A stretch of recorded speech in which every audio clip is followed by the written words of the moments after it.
You see what wigs have done to us? This is exactly. I'm sure you've all probably noticed we look a little bit different today. That is because an old picture of Holly Willoughby, she put this up on her Instagram, I think it was just yesterday, and she was looking with her brown hair, very beautiful, of course, but you kind of think of Holly straight away as being a blonde, don't you? So it has sparked the age-old question, do blondes have more fun than brunettes? Can a hair colour change how you feel? I feel differently instantly. You can't walk anymore. Oh, no. I mean, my whole brain has been turned to mush. I've fallen over a step and my fringes drive me completely You look like a really strict teacher, you know, one that you'd be scared of. I actually think I look like a serial killer.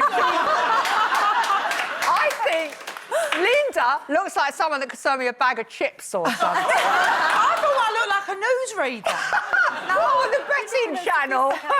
There's a touch of the Kris Jenners about you. You know, Is that there? sort of authoritative Kris Jenner, momager type I wish I had her money. You got to keep the hair. Maybe that's what it's all about. What about you, It does make me feel different. I want to just sort of swoosh around a bit. Obviously sexier than that, but I do feel pretty, like, sexier, I think, with longer hair. But the dark, no. The dark really accentuates my nose, I feel. No. I did say I thought your nose came round the corner first. When she put the wig on. No, I love your nose. I know. It's just much more Defined with this. emphasised with that. Do you feel like you have more fun as a blonde? As a blonde? No, I don't think... I think you have fun no matter what. You make the fun. But I do think it changes my attitude to how I see myself. Like, sometimes I get extensions in, because longer hair does make me feel a little bit sort of sexier. But I don't think the colour of my hair changes who I am. Well, Linda, look at Christy. I just... You're the only one that actually looks gorgeous. No, I You're don't. terrible. You I actually look a suit bit- blonde and dark. Oh, a lot of people. She looks a bit of a ditz, actually. Oh, dear. I do agree with you. I love blonde hair. I mean, I look at other girls with blonde hair. I've always loved blonde hair. My sister's really fair and her hair is beautiful.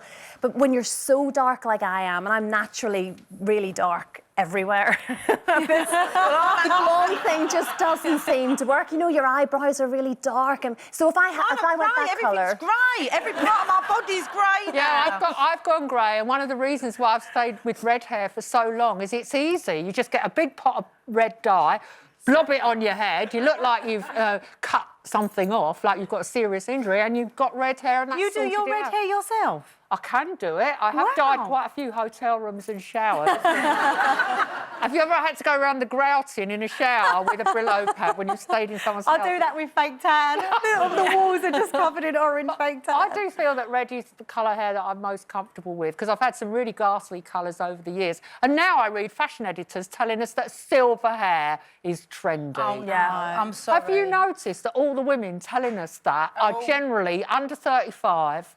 They've got the money to spend on loads and loads of trips to the hairdressers. They don't swim in public swimming pools because obviously your hair go green. You have to bleach your hair to the high heavens to get it that colour and then put a silver toner on it. You can't just let your grey hairs grow through. Because I thought, oh, maybe I'll just let myself go grey, because at the ripe old age of 28, I am already going grey. But actually, those ones are like, well, they're not like head hairs. They're like down below hairs that come out when they're grey. They're like curly, They aren't are. they? They're horrible and wiry. I could never just have that hair. Well, I don't think I'll ever let myself go grey. I'll always dye my hair, no matter what age I am. What age did you start? From quite a young age, really. I was probably like Marcy Brown up until I was about 17, 18. That's exactly what I was that's like. when I started with the highlights, and I've done the highlights ever since, apart from once when I did a play and I had to have it dyed this colour and I hated it.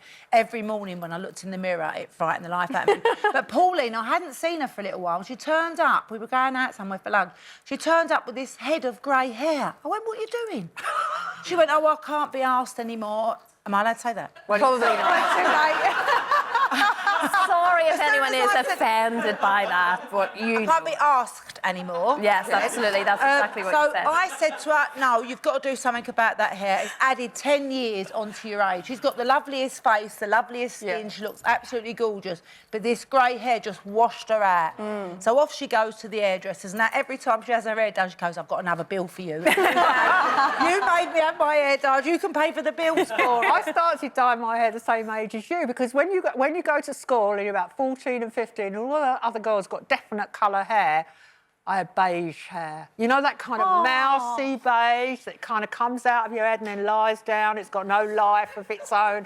So you've got boring hair, boring colour. I used to rub toothpaste on it. What does that do? Well, when I was about 14, they brought out this toothpaste that said with added peroxide, and we had this thing at school, no hair dye.